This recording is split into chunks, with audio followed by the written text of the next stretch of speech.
आज शनिवार 27 एप्रिल 2024 संत योहान लिखित शुभवर्तमानातून घेतलेले वाचन। येशूने त्याच्या शिष्यांना म्हटले, मी कोण आहे हे तुम्ही ओळखले असते तर माझ्या पित्यालाही ओळखले असते। आतापासून पुढे तुम्ही त्याला ओळखता आणि तुम्ही त्याला पाहिलेही आहे। फिलिप त्याला म्हणाला, प्रभुजी, आम्हाला पिता दाखवा म्हणजे आम्हाला पुरे आहे। येशूने त्याला म्हटले, फिलिपा, मी इतका काळ तुम्हाजवळ असूनही तुम्हाला ओळखत नाहीस काय? ज्याने मला पाहिले आहे त्याने पित्याला पाहिले आहे। तर आम्हाला पिता दाखवा असे तू कसे म्हणतोस? मी पित्यामध्ये आणि पिता माझ्यामध्ये आहे असा विश्वास तू धरत नाहीस काय? ज्या गोष्टी मी तुम्हाला सांगितल्या त्या मी आपल्या मनाच्या सांगत नाही। माझ्यामध्ये राहणारा पिता स्वतःची कार्य करतो। मी पित्यामध्ये आणि पिता माझ्यामध्ये आहे हे माझे तुम्ही खरे माना, नाहीतर माझ्या कृत्यांमुळे तरी माझे खरे माना।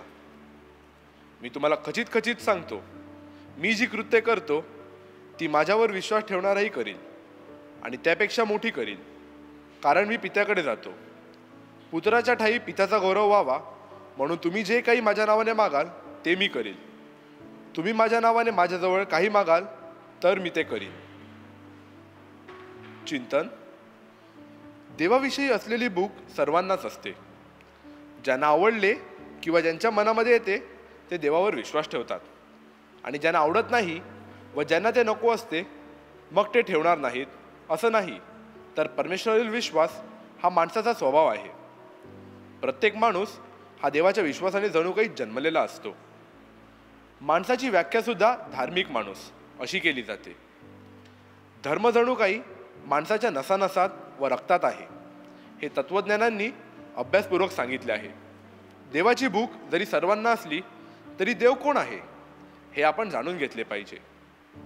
संत ऑगस्टीन म्हणतात की पहिल्या प्रथम आपण हे जाणून घेतले पाहिजे की कुठल्या देवाच्या मागे तुम्ही जात आहात हे अगोदर खात्री करून घ्या, नाहीतर फार उशीर होईल आणि देवाच्या नावाने तुम्ही भलत्याच कोणाच्या मागे लागलात असं व्हायला नको। यासाठी एक अट प्रभू येशू ख्रिस्त फिलिप, प्रेषित व आपल्या पुढे ठेवतो। देवाला ओळखण्यासाठी प्रथम ख्रिस्त कोण आहे हे समजून घेणे अत्यावश्यक आहे। आपल्याला जर देव भेटायला पाहिजे असेल असे वाटत असेल तर आपण स्वतः आपल्या कल्पनेने केलेला देव नसावा, पण दुर्दैवाने आपण आपल्या कल्पनेतला देव बनून आपले धार्मिक जीवन जगण्याचा प्रयत्न करीत असतो, आणि मग आपल्याला त्याच्यातच फारसा रस वाटत नाही। परमेश्वर म्हणजे एखादे झाड किंवा सोन्याची अंडी घालणारी काही कोंबडी नव्हे।